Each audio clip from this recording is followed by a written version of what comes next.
जय हिंद दोस्तों, स्वागत है आपका एनजे हिंदी एकेडमी पर। दोस्तों हमने यूनिट 10 कंप्लीट पढ़ लिया। यूनिट 9 की भी आज हमारी लास्ट क्लास है, यानी दो ही रचना हमारी बची है।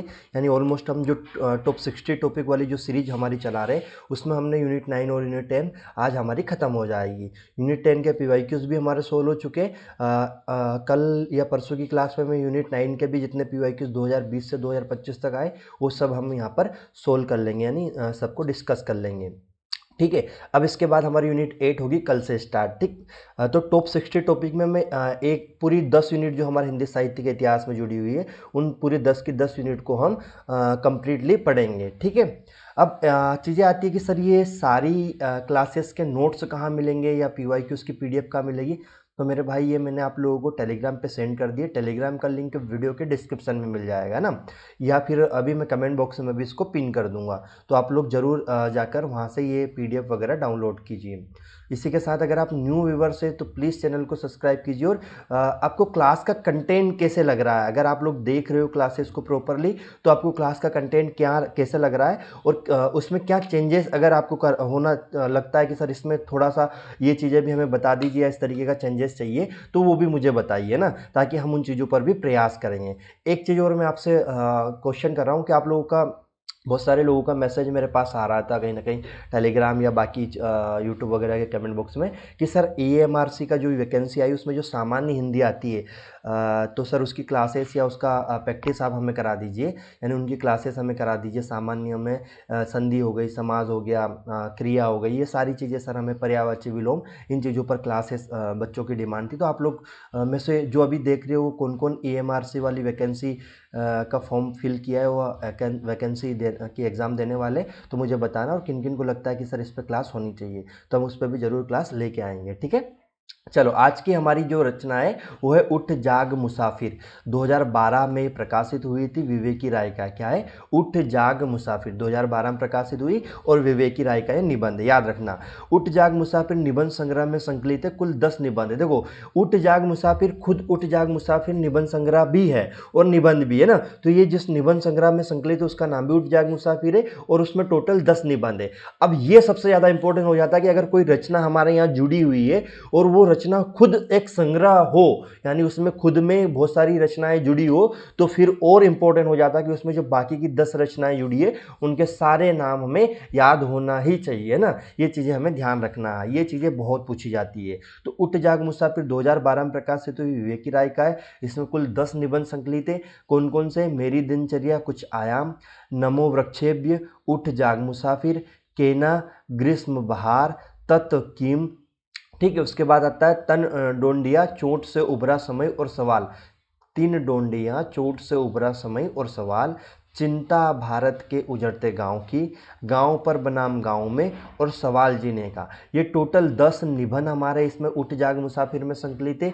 कौन कौन से मैं एक बार फिर से रिपीट कर देता हूं क्योंकि ये बहुत पूछे जाते हैं इस तरीके की चीज़ें ना। तो पहला है मेरी दिनचर्या कुछ आयाम, नमो वृक्षेभ्य, उठ जाग मुसाफिर, केना, ग्रीष्म बहार, तत्कीम, तीन डोंडिया, चोट से उभरा समय और सवाल, चिंता भारत के उजड़ते गांव की, गांव पर बनाम गांव में, और सवाल जीने का। ये चीज़ें आती ही आती है। अब हम बात करते हैं भूमिका से।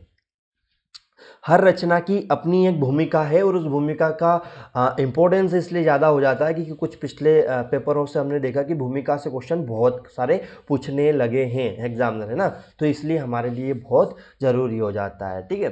चलो इस पर बात करते हैं भूमिका पर कि लेखक शब्दों से लड़ता है, उसकी सेना के सब कुछ शब्द है, यानी जो लेखक है वो लड़ने का जो कार्य करता है वो शब्दों से करता है और उसकी सेना के जो सब सैनिक है वो टोटल शब्द ही है। इस प्रकार शब्द सेना के बल पर मेरी उठ जाग मुसाफिर कृति तैयार हो गई, जिसके पीछे एक संक्षिप्त संदर्भ है। कई बार चर्चाओं में यह बात आई है कि ललित निबंध पर ठहरी हुई विदा है और हमें ज़्यादा कुछ लिखने करने की संभावना नहीं है। मेरे भीतर पर एक प्रबल संकल्प बनकर उठ गया। अवश्य ऐसा लग रहा है कि ललित निबंध ठहरी हुई विदा है, मगर यह ललित निबंध का ठहरा हुआ नहीं। अगले 1 वर्ष के अंदर मैं इस ललित निबंध को लिखूंगा। ये चीज़ें यहाँ पर बताई गई है। ठीक है। ओके। आया समझ में? जब इतनी चीज़ें हमारे पास आती है कि भाई भूमिका से चीज़ें क्या है या इसकी भूमिका किस तरीके से, वो किसी भी रचना की भूमिका जरूर लिखी गई है और भूमिकाओं से क्वेश्चन आता है तो हमें भूमिका को नहीं नकार सकते। जो भूमिका में लिखा उसको पढ़ना, यहाँ से कुछ भी उठा के वो पूछ सकता है। संकल्प तो भीतर प्रतिष्ठित हो गया, परंतु इस पकी हुई आयु में तरह तरह के रोग और ग्रह प्रपंच आदि के भीषण दबाव के होते लगा कि काम बहुत कठिन है। भले वक्त पर याद आए पर विद्यानिवास मिश्र एक बार उन्होंने कहा था, पराजय कभी मत स्वीकार कीजिए, हिम्मत करके आगे बढ़ो। रख दी थी कलम, चल गई और पूरी ऊर्जा के साथ चल पड़ी। अब ये जो बात है ये किसने कही थी? विद्यानिवास मिश्र ने। तो ये पूछा जा सकता है कि उठ जाग मुसाफिर की भूमिका में विद्यानिवास मिश्र की कौन सी पंक्ति है या निम्नलिखित में से कौन सी पंक्ति है ना। ये चीज़ें आपको आना चाहिए ना, ये चीज़ें याद होना चाहिए। इस तरीके से क्वेश्चन आते हैं मेरे भाई, है ना। ये नई रचना साहित्य अमृत साहित्य हिंदी की प्रतिष्ठित पत्रिकाओं द्वारा सादर प्रकाशित की ये प्रशंसित और पुरस्कृत हुई है ना। ये चीज़ें भी आपको याद रखना है। ओके। अब उसके बाद आता है विषय वस्तु, हम बात करते हैं। प्रस्तुत निबंध में गांव की दशा दिशा, गांव की प्राकृतिक सुषुमा और टूटते हुए गांव और घरों को चुंबन मौजूद है।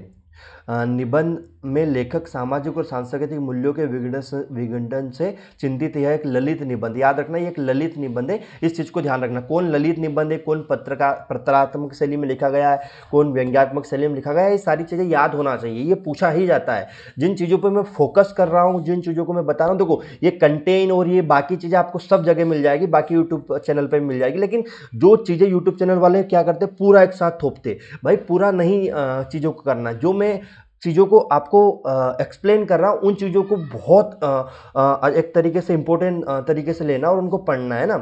चलो कुछ और पॉइंट इसमें दिया है कि निबंध में 95 वर्ष के बीमार अध्यापक जगदीश बाबू का जीवन और उनकी याद लेखन निबंधकार करता है।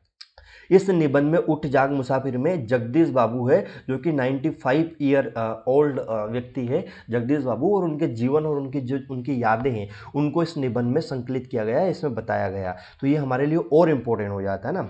निबंध में जीवन और मातृभूमि पर प्रकाश डाला गया है। ये चीज़ें निराला, कबीर और रविंद्रनाथ टैगोर, इनकी कविताओं का उल्लेख भी इस निबंध में किया गया। अच्छा, एक चीज़ मैं आपको बताऊंगा कि इन बाकी व्यक्तियों की रचनाओं में जो दूसरे रचनाकारों का जिक्र होता है ये पूछा जाता है। ये क्वेश्चन आया हुआ है पीवाईक्यू में ना। ये पूछा गया कि उठ जाग मुसाफिर में निम्नलिखित में से कौन से कवियों का जिक्र हुआ है, और ये पिछले साल ही आया है ना। तो निराला, कबीर और रविंद्रनाथ टैगोर का जिक्र हुआ है। एक जगह पर कबीर, तुलसी और जयशंकर प्रसाद का जिक्र हुआ एक बाकी रचना में। तो इस तरीके से कई रचनाओं में कई कवियों का जिक्र हुआ। तो इनको याद रखना कि कौन सी रचना में कौन से कवि का जिक्र हुआ है। निराला, कबीर और रविंद्रनाथ टैगोर का उठ जाग मुसाफिर निबंध में जिक्र हुआ है, ये याद रखना। और इनका एकदम इनकी कविताओं को देखना है कि हाँ भाई इनका हमें याद ही होना चाहिए। ये चीज़ें आई हुई है, बहुत इंपॉर्टेंट चीज़ें हैं ना ये जो मैं आपको बता रहा हूँ। अब प्रमुख उद्धरण यानी प्रमुख पंक्तियाँ इसकी हम देखते हैं। इस रचना की प्रमुख पंक्तियां देखते हैं कि क्या क्या हमें याद रखना है। प्रश्न सुनकर मास्टर साहब अर्थात जगदीश बाबू चिर परिचित मुक्त हास बिखर गया। आधा उत्तर तो प्रश्नकर्ता को जैसे इसी में मिल गया कि यह भी कोई प्रश्न है, यह भी कोई प्रश्न है। ये पंक्ति से स्टार्ट होता है ये निबंध। अब इस में आपको इस उठ जाग मुसाफिर में क्या है, कुछ पंक्ति कविताओं के रूप में मिलेगी, और इसकी जो कविताओं की पंक्तियां हैं ये सब आई हुई पंक्तियां हैं ना। ये कई बार पूछी गई है, तो आपको भी पता है कि रिपीट होता है या इसमें से कुछ पंक्तियां पूछी जाती है। तो ये सब हमको याद रखना है। तब ऐसा लगा था जैसे दिनकर की कविता पंक्ति खाकर आकर खड़ी हो मास्टर साहब के पक्ष में गवाही दे रही है। जवानी की आंखों में ज्वाला होती, बुढ़ापे की आंखों में प्रकाश होता। और यही कारण है कि देखो ये जो पंक्ति आई है कि जवानी की आंखों में ज्वाला होती, बुढ़ापों की आंखों में प्रकाश होता, ये जो बात कही गई है ये चीज़ें आपको याद रखना है कि ये कौन से निबंध में कही गई है या किस व्यक्ति द्वारा कही गई है ना।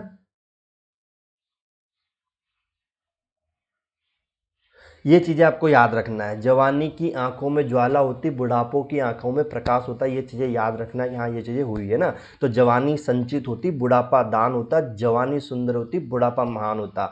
ये पंक्ति याद रखना, उठ जाग मुसाफिर में आई हुई है। और ये चीज़ें पिछले कई PYQ उसमें पूछी गई है मेरे भाइयों, इसको ध्यान रखना है आप लोगों को अच्छे से। तो इसकी एक पंक्ति तो ये कि जवानी संचित होती, बुढ़ापा दान होता, जवानी सुंदर होती, बुढ़ापा महान होता। एक और, जवानी की आंखों में ज्वाला होती, बुढ़ापों की आंखों में प्रकाश होता। ये पंक्ति भी देकर पूछा जा सकता है किस निबंध में आई है ना। तो इन चीज़ों को बड़ा अच्छे से याद रखना है।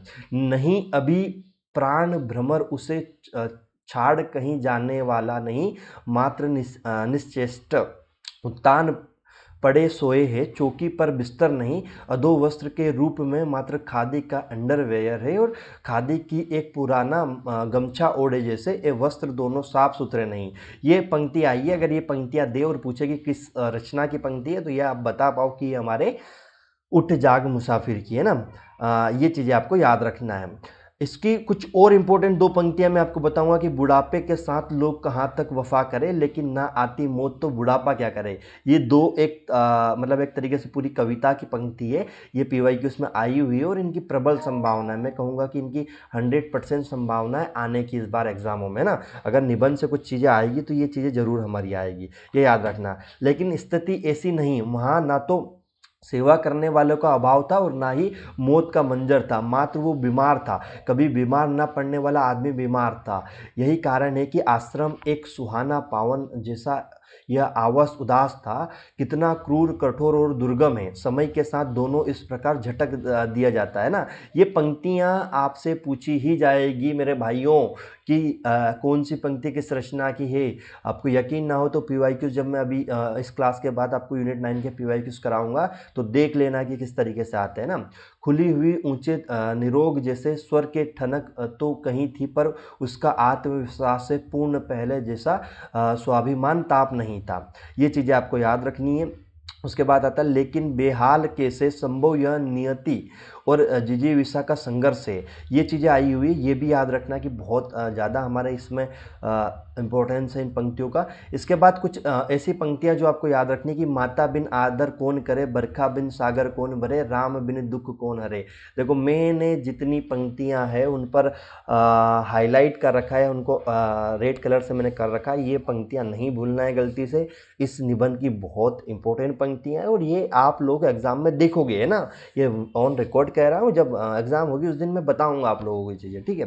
फिर आता वही मुद्रा वही अधमुद्दी, आंखें वही निर्भाव भाव में चौकी, लेटे लेटे बेलना जैसे किसी और ने नहीं स्वयं से बोला, आत्मग्लानी आत्म संबोधन है ना। ये पंक्ति देकर आपसे पूछा जाए कि ये पंक्ति किसकी है, तो हमारा उठ जाग मुसाफिर की ये पंक्तियां हैं। क्या मान ले कि ये हारे की हरि राम, ये वाली बहुत इंपॉर्टेंट है, हारे की हरि नाम वाली स्थिति है। ये पूछा जा सकता है कि क्या मान ले कि हारे की हरि नाम वाली स्थिति है, मगर हारे कहाँ है। ये पंक्ति देकर पूछा जाए कि पंक्ति किस रचना की है, तो आप बता पाओ उठ जाग मुसाफिर की। ये भी इंपॉर्टेंट है, ये भी इंपॉर्टेंट है, याद रखना है ना। यह एक निराला संदर्भ है, सत्य है कि रेत सा तन ढह गया, मगर किसका, वह जो एक कल्पित नाम रूप है। यह आपसे पूछा जाएगा, यह आपको बताना है ना। तो देखो कुछ पंक्तियां हैं जो मैंने बताई है। अब इसमें आपको पता है कि गांधी, अरविंद, रामकृष्ण, कबीर आदि से लेकर दिनकर, पंत प्रसाद, प्रेमचंद्र, हजारी प्रसाद द्विवेदी पढ़ने वाला अब स्वयं को पढ़ रहा है ना। अब स्वयं को पढ़ रहा है। तो ये भी पूछा जा सकता है कि उठ जाग मुसाफिर में निम्नलिखित में से किसका जिक्र हुआ या किसका नहीं हुआ। तो ये नाम भी आपको थोड़ा सा याद रखना पड़ेगा है ना। इन चीज़ों पर थोड़ा सा ध्यान देना पड़ेगा। तो इसमें गांधी का, अरविंद का, राधा कृष्ण का, कबीर का, दिनकर का, पंत का, प्रसाद का, प्रेमचंद का, हजारी प्रसाद द्विवेदी का, इनका सबका जिक्र हुआ, ये याद रखना। फिर आता है अपना दीप अपने आप कितना, अपना वेद अपने अनुभवों की राशि विपुल पुराण। ये पंक्ति भी याद रखना, बहुत इंपॉर्टेंट पंक्ति है, आई हुई है। फिर आता है जीवन यात्रा से थका प्रत्येक यात्री विश्राम चाहता है, उसे माता की परम पावन गोद का आश्रय चाहता है। ये भी इंपॉर्टेंट पंक्ति है, आई हुई पंक्ति है, याद रखना है कि उठ जाग मुसाफिर की है। बीमार अर्थात रोगग्रस्त अव्यस्त, कभी कुछ महापुरुष तक आंख कान दिल दिमाग, चलना फिरना हंसना बोलना खाना पीना या व्यवहारिक जीवन जीना दुरुस्त था। तो समझ लिया तंदुरुस्त है ना। ये चीज़ें आपको याद रखना है कि ये किस रचना की है, ये भी आपको याद रखना है ना।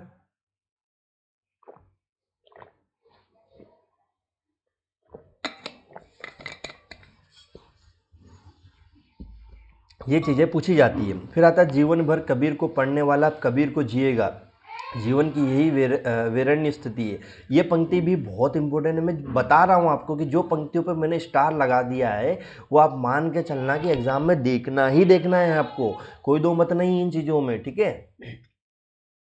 स्वतंत्रता संग्राम के दिनों में लोग एक गीत गाया करते थे, हम दीवाने, ये याद रखना ना, हम दीवानों की क्या हस्ती है, आज कल वहाँ चले मस्ती का आलम साथ चला, हम धूल उड़ाते जहाँ चले, और अब लगता है उस गीत की अंतिम पंक्ति को जी रहे हैं, अब अपना ही पराया क्या, आबाद रहे जीने वाले, हम स्वयं बंदे थे, हम स्वयं ही सारा बंधन तोड़ चले।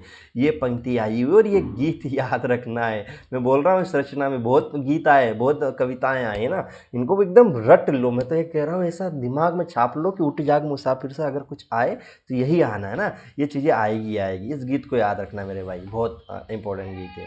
आत्माराम ज्ञानम राष्ट्र जागरणम, गीत की प्रथम कड़ी का भाव प्रवाह दोनों ओर से, उठ जाग मुसाफिर भोर भई, अब रेन कहाँ जो सोवत है, जो सोवत है वो खोवत है, और जो जागत है सो पावत है। अगर मैं कहूँ कि ये पंक्ति भी इंपॉर्टेंट है तो आप कहोगे क्या सर सभी इंपॉर्टेंट है? बिल्कुल मेरे भाई, ये इस रचना की पंक्तियों को आप नहीं स्किप कर सकते हो, यहाँ से बहुत इंपॉर्टेंट पंक्तियाँ हैं और बहुत आती है ना, जिन पे मैंने हाईलाइट कर दिया, एकदम रट देना मेरे भाई, इसको नहीं छोड़ना है ना। इसमें ये पंक्तियाँ, ये देखो यहाँ से गीत ही आते हैं ना, इस रचना से आप पीवाई को उठा के देख लो, गीत या कविता है ये आती है, कविताओं की पंक्ति ही आती है, तो इसलिए इनको याद रखना है ना। अच्छा है कि जो सोवत है जो खोवत, जो सोवत है सो खोवत है, और जो जागत है सो पावत है, ये बड़ी इंपॉर्टेंट पंक्ति है। तो इस जागरण मंत्रता, उठो जागो राष्ट्रव्यापी मंत्र प्रभाव बेला में संपिंद है ना, इसमें से भी कुछ चीज़ें अच्छी है जो याद रखना, आपको पढ़नी चाहिए, देखना चाहिए, आएगी है ना। एक निराला कवि है जो इस बात पर तड़प रहा है कि सिंहों की मान में आया है सियार, आज फिर जागो नपती जागो नियार। अब ये पंक्ति आई हुई है मेरे भाई, अगर मैं कहूँगा कि ये पंक्ति आई हुई है कि सिंहों की मान में आया है सियार और फिर जागो नपती जागो निसार, ये पंक्ति आई हुई है, तो आप क्या कहोगे कि सर कैसी बातें करो? मैं कहूँगा बिल्कुल आई हुई है, और ये PYQ में देख लो 2 बार रिपीट हुई है, 2 बार के पेपर में रिपीट हुई है, इसलिए इसको एकदम रट लेना कि सिंहों की मान में आया है सियार और फिर वही जागो नपती जागो निशार। ये पंक्ति आई हुई है, इसलिए इनको याद रखना है कि उठ जाग मुसाफिर में ये आए हुए हैं, है ना, ये चीज़ें आई हुई है। वंदनीय भारत माता स्वतंत्र हुई, परंतु त्यागी बलिदान की आज़ादी की दीवानी पीढ़ी पुरुषों के सपने कहाँ पूर्ण हुए, ये चीज़ें भी आई हुई है हमारी। फिर उसके बाद हम देखते हैं आगे। हाँ, एक मंत्र है, सुमिरन भजन के कीर्तन है, जीवन साधना का सार। ये पंक्ति भी इंपॉर्टेंट है, ये भी याद रखना। देखो इसमें बहुत सारी पंक्तियां मैंने बता दी, जिनको हाईलाइट करा दिया, जिनको स्टार लगा दिए, इन सबको एकदम रट लेना है, नहीं छोड़ना है, बिल्कुल भी नहीं छोड़ना है, एकदम रट के जाना है इन चीज़ों को ना। रटने का मतलब है बार बार रिविजन करना। मेरा रटने का इन द सेंस होता है कि ऐसा नहीं कि बिना समझे रट लो, समझना है, लेकिन समझने के साथ साथ ये याद रखना है कि चीज़ों को याद रखना ही पड़ेगा, इस थॉट से जाना है, इस थॉट को याद रखना है ना। चलो यह निबंध दूसरी परंपरा की खोज 1982 संग्रह में संकलित है, इसमें कुल 8 निबंध है। कौन सा? संस्कृति और सौंदर्य। याद रखना, एक संस्कृति के 4 अध्याय, वो हमारी एक अलग रचना, आलोचनात्मक रचना है, और ये हमारी एक निबंध है संस्कृति और सौंदर्य, 1982 में प्रकाशित हुआ, नामवर्षी की रचना है।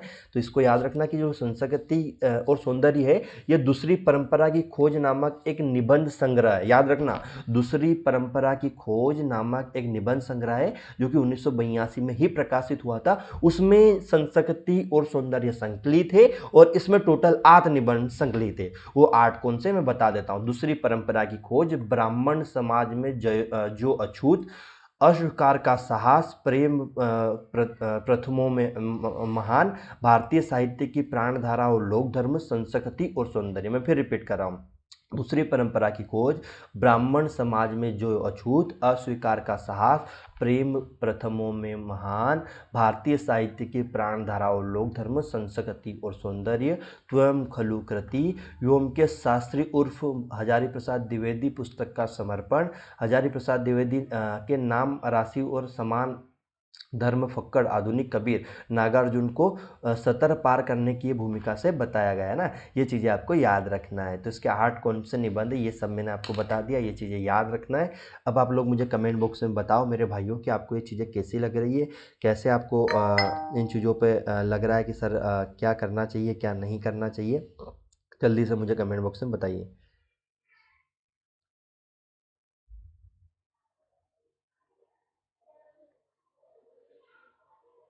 जल्दी से कमेंट बॉक्स में बताइए कि सर चीज़ें कैसी लग रही है आपको।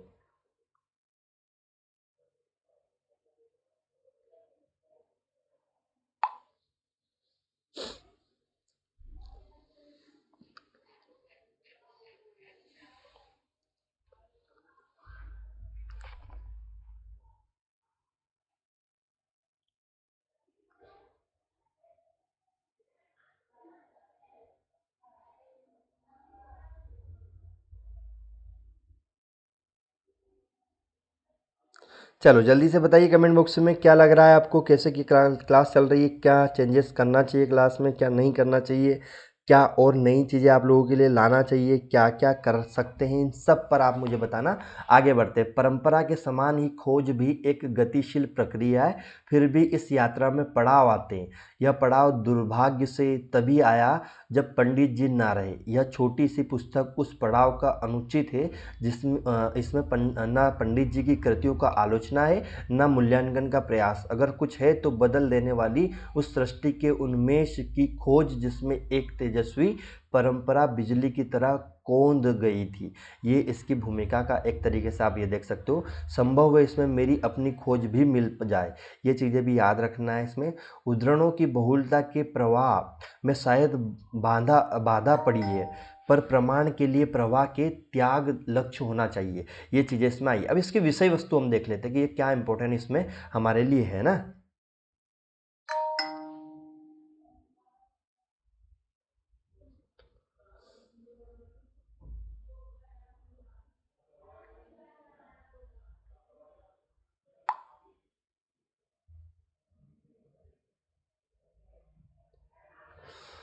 देखो विषय वस्तु है संस्कृति और सौंदर्य निबंध एक आलोचनात्मक निबंध है या निबंध आलोचनात्मक। देखो अभी तक हम क्या देख रहे थे, कोई ललित निबंध है, कोई प्रत्रात्मक शैली में लिखा गया, कोई व्यंग्य निबंध है, अभी आलोचनात्मक निबंध है। इस निबंध के माध्यम से नामवर जी ने अपने गुरु हजारी प्रसाद द्विवेदी के संस्कृति और सौंदर्य के प्रति विचारों को अद्भुत करने के साथ साथ उनका मूल्यांकन किया है ना। नामवर सिंह ने क्या किया, नामवर सिंह के जो गुरु थे वो थे हजारी प्रसाद द्विवेदी, तो उनके संस्कृति और सौंदर्य के प्रति उन्होंने क्या मूल्यांकन भी किया। इस निबंध में द्विवेदी जी के साथ साथ अन्य विद्वान जैसे कालिदास, रविन्द्रनाथ ठाकुर, अज्ञेय, दिनकर, गोविंद चंद्र पांडे आदि के संस्कृति और सौंदर्य संबंधित विचार और अधिकृत करने में साथ साथ द्विवेदी जी के पक्ष और विपक्ष व्याख्यायित किया गया। अब याद रखना यहाँ पर कालिदास का जिक्र हुआ, रविन्द्रनाथ ठाकुर का जिक्र हुआ, अज्ञेय का जिक्र हुआ, दिनकर का जिक्र हुआ, गोविंद चंद्र पांडे का जिक्र हुआ। इन 5 व्यक्तियों का जिक्र अगर हुआ है और एक हजारी प्रसाद द्विवेदी का, तो संस्कृति और सौंदर्य वाले इसमें बिल्कुल अच्छे से दिमाग में बिठा लो कि मेरे भाई ये इन 5 व्यक्तियों को जिक्र इसमें हुआ है। तो ये याद रखना है कि कभी पूछ ले कि इनमें किन किन व्यक्तियों का जिक्र हुआ था, तो बता पाओ कालिदास, रविन्द्रनाथ ठाकुर, अज्ञेय, दिनकर, गोविंद चंद्र पांडे, इनका जिक्र इसमें हुआ है ना। ये चीज़ें आप लोग मुझे चीज़ों को ध्यान रखना है कि आपको ये याद ही होना चाहिए। फिर उसके बाद आता है नामवर सिंह ने हजारी प्रसाद द्विवेदी के सौंदर्यात्मक दृष्टि का मूल्यांकन किया है, जहाँ सौंदर्य विद्रोह का ये दूसरा नाम है ना। प्रमुख उद्धरण यहाँ पर हमें देखने को मिलेंगे। अब देखो प्रमुख उद्धरण यानी कुछ प्रमुख पंक्तियाँ हम यहाँ पर देखेंगे, ये प्रमुख पंक्तियाँ नीचे है। अब इसमें भी कुछ ऐसी पंक्तियाँ जो आपको याद रखनी चाहिए जो कि आती है। तो अशोक के फूल केवल एक फूल की कहानी नहीं, भारतीय संस्कृति का एक अध्याय है, और एक अध्याय का अनर्ग गण लेने वाले हिंदी के पहले व्यक्ति हजारी प्रसाद द्विवेदी। ये बात नामवर सिंह हजारी प्रसाद द्विवेदी जी के बारे में कहते हैं, क्योंकि हजारी प्रसाद द्विवेदी का अशोक के फूल नामक एक रचना है ना। ये चीज़ें उन्होंने उसके बारे में कही थी। भारत को महामानव सागर कहने वाले रविन्द्रनाथ ठाकुर एक अरसे से यह बतलाते आ रहे हैं कि जिसे हम हिंदू रीति नीति कहते हैं, उन वह अनेक आर्य और आर्योत्तर उपाध्यायों का मिश्रण है ना। अशोक के फूल के माध्यम से आया उसकी चोट कुछ और ही थी है ना। ये एक तरीके से उन्होंने रविन्द्रनाथ ठाकुर के बारे में कहा है। फिर आता है देश और जाति की विशुद्ध संस्कृति केवल बात की बात है, सब कुछ में मिलावट है, सब कुछ विशुद्ध है, और सच कहा जाए तो आर्य संस्कृति शुद्धता के अहंकार पर चोट करने के लिए आई। अशोक के फूल लिखा गया है ना, तो ये अशोक के फूल के बारे में, रचनाओं के बारे में उन्होंने कहा कि अशोक का फूल क्यों लिखा गया, किस तरीके से लिखा गया। तो ये सारी ऊपर की तीनों पंक्तियां बहुत इंपॉर्टेंट है, ये चीज़ें आ सकती हैं, इनको याद रखना है, नो डाउट ये बहुत इंपॉर्टेंट चीज़ें हैं, तो इनको याद ही रखना है। फिर आता है, अब तो भारत की सामाजिक संस्कृति दिन रात माला जपने वाले बहुतों हो गए हैं। ये चीज़ें भी आ सकती हैं, इनको याद रखना। देखो कुछ पंक्तियाँ ऐसी है जो थोड़ा सा इंपॉर्टेंट है, उनको मैं पहले आपको हाईलाइट कर देता हूँ। वे द्विवेदी जी मिश्र संस्कृति के वकील ना थे और ना ही एक वकील की तरह अपने पक्ष के लिए इतिहास के तथ्य बटोरने गए थे। ये याद रखना, ये चीज़ें आ सकती है कि ये किस रचना में आया है या किसके द्वारा कही गई है ना, तो ये हमारे लिए इम्पोर्टेंट हो जाता है। ये चीज़ें एक तरीके से इम्पोर्टेंट है, इसको याद रखना है आपको। उन्होंने तो उस अनुभूति को वाणी दी थी जो अतीत के साहित्य को पढ़ते और कलाकृति को देखते समय अंतर मन में उठी थी। ठीक है, ये चीज़ें भी याद रखना, मतलब इसकी हर पंक्ति का आपको एक स्टार्टिंग याद रखना है कि यार उसको पहचान पाओ कि ये किस रचना की पंक्ति है ना, इस तरीके से चीज़ों को याद रखना है। इसलिए जब द्विवेदी जी कहते सब कुछ विशुद्ध है तो तुरंत बाद यह भी जोड़ते कि शुद्ध है केवल मनुष्य की जिजीविषा। क्या जोड़ते? शुद्ध है केवल मनुष्य की जिजीविषा, व गंगा की आबादित अनाहत धारा के समान सब कुछ को हजम करने के बाद भी पवित्र है ना। अब ये पंक्ति आई हुई है, आप यकीन मानोगे ये पीवाईक्यूज में आया हुआ है, ये पूछा गया है पीवाईक्यूज में ना, तो इसलिए इन चीज़ों को याद रखना है आप लोगों को। उल्लेखनीय है कि अज्ञे जहाँ संस्कृति के केवल संग्राहकता की हिमायत करते हैं, वहीं द्विवेदी जी त्याग का जिक्र करना नहीं भूलते। अशोक के फूल में भी इसी अनुच्छेद के अंतर्गत एक दृष्टा की तरह मानव जाति और दुर्दम निर्मम धारा के हजारों वर्ष का रूप साफ देखते हुए कहते कि मनुष्य की जीवन शक्ति बड़ी निर्मम है ना, वह सभ्यता और संस्कृति की वृथा मोह को रोनती चली गई है। तो ये चीज़ें याद रखना कि ये चीज़ें किस तरीके से हो रही है ना। इस तरीके से इसमें बहुत सारी चीज़ें हैं जो दिनकर जी के बारे में, अज्ञे जी के बारे में, रविन्द्रनाथ ठाकुर के बारे में, ये सब के बारे में इसमें कहा गया है, जो कि बहुत इंपॉर्टेंट चीज़ें हैं। जैसे यदि दिनकर का सामाजिक संस्कृति का संबंध राजनीति के पक्ष से, तो स्वयं अज्ञे और गोविंद चंद पांडे की शुद्ध संस्कृति का संबंध भी राजनीति के दूसरे पक्ष से जोड़ा जा सकता है। तो ये कुछ ऐसी पंक्तियाँ जिनको आपको याद रखना चाहिए और इनको पढ़ना चाहिए। सारा जो PDF या टेलीग्राम पर मैं आपको सेंड करूँगा, जिनको याद रखना है। जैसे प्रसाद ने कहा संस्कृति सौंदर्य बोध की विकसित होने की मौलिक चेष्टा है। अब ये अगर पंक्ति दे दे कि संस्कृति सौंदर्य बोध के विकसित होने की मौलिक चेष्टा है, निम्नलिखित में से किस व्यक्ति ने कहा है, तो ये जयशंकर प्रसाद ने कहा। यहाँ पर दिया ना प्रसाद ने कहा, यानी जयशंकर प्रसाद ने कहा, तो ये याद रखना है कि किसने कहा है ना। अब ये चीजें जैसे हमारे पास आता है ना कि सर हमें कैसे पता चलेगा कौन सा कथन किसने कहा था, तो भाई ये हमारी रचनाओं से ही आता है कहीं ना कहीं, है ना। तो अब जैसे यहाँ पर दिया प्रसाद ने क्या कहा था कि संस्कृति सौंदर्य बोध के विकसित होने की मौलिक चेष्टा है, तो ये चीजें आपको याद रखना है। अब यहाँ पर ये क्वेश्चन ये नहीं पूछा जाएगा कि ये किस रचना से आया है, नहीं, ये पूछा जा सकता है कि ये कथन किस व्यक्ति का है। तो अब हमें ये कहां से पता चलेगा, तो ये यहां से पता चलेगा, हमारी इन रचनाओं में इन व्यक्तियों, इन रचनाकारों के कथन दिए होते हैं ना। संकीर्ण इकहरेपन के खिलाफ संघर्ष करते हुए उन्होंने भारतीय संस्कृति की विविधता, जटिलता, परस्पर विरोधी जीवितता और समृद्धि का पुनः सृजन किया है ना। ये चीजें याद रखना है आप लोगों को। उसके बाद फिर और क्या आता है इसमें, जो लोग द्विवेदी जी को सौंदर्य संस्कार को रविंद्रनाथ के शांति निकेतन की देन बताते हुए सिर्फ आदि बात कहते हैं। शांति निकेतन के चारों ओर संगीत और कला का जो वातावरण था उसमें निश्चित ही द्विवेदी जी सुप्त सौंदर्य बोध को जागृत करते। शांति निकेतन एक रचना है रविंद्रनाथ ठाकुर की, है ना, ये याद रखना है आपको, ये बहुत इंपॉर्टेंट है। तो ये चीज़ें भी आ सकती है मेरे भाई, अगर किसी रचना में दिया है तो, है ना। पहला सूत्र है कि सौंदर्य को सौंदर्य न कहकर लालित्य कहना चाहते हैं, क्योंकि प्राकृतिक सौंदर्य में से भिन्न किंतु उसके समांतर चलने वाली मानव चित्त सौंदर्य, ये चीज़ें है। तो ये चीज़ें आपको याद रखनी है मेरे भाई, ये चीज़ें आ सकती है, इसलिए इम्पोर्टेंट है ना। इन चीज़ों को आपको थोड़ा सा ध्यान देना कि ये किसी रचना के अंदर से भी इस चीज़ों को खोज कर हमें देखना है। जैसे सौंदर्य, ये चीज़ें याद रखना है कि सौंदर्य को मनुष्य लालित मानने का दूसरा स्रोत है तांडव और लास्य का अंतर। ये चीज़ें आपको दे सकता है कि पुराण गाथा के अनुसार शिव का तांडव रस भाव का विसर्जन नृत्य है, जबकि पार्वती का लाश रस भाव समन्वित नृत्य है। ये चीज़ें देकर पूछा जा सकता है कि किस रचना में पंक्ति आई है, तो ये याद रखना कि आपका ये हमारे कौन सी रचना में आई और कौन सी में नहीं आई, इन चीज़ों को ध्यान रखना है ना। तो ये सारी चीज़ें मैंने यहाँ पर दी है और ये पूरा नोट्स आपको टेलीग्राम पे मिल जाएगा। इस में कुछ और इम्पोर्टेंट जो चीज़ें उनको भी देखना, मैं कहता हूँ इनका प्रिंट आउट निकालना और इनको हाईलाइट करके पढ़ना। एक और चीज़ है कि द्विवेदी ने लालित्य मीमांसा का तीसरा सूत्र का सौंदर्य एक सृजना है, मनुष्य का विश्रमता का परिणाम है, ये चीज़ें आपको याद रखना है। तो कुल मिला के हमारा आज यूनिट 9 खत्म होता है। अगर आपने वीडियो को यहाँ तक देखा है तो ज़रूर मुझे कमेंट बॉक्स में बताना कैसा आपको लगा। अब कल से हमारा यूनिट 8 स्टार्ट होगा। यूनिट 9 और यूनिट 10 बिल्कुल कंप्लीट पढ़ लिया। यूनिट 10 के PYQs भी हमने सोल्व कर लिए। यूनिट 9 के PYQs हम कल की क्लास में कर लेंगे, या शायद आज ही हम इसको डिस्कस कर सकते हैं।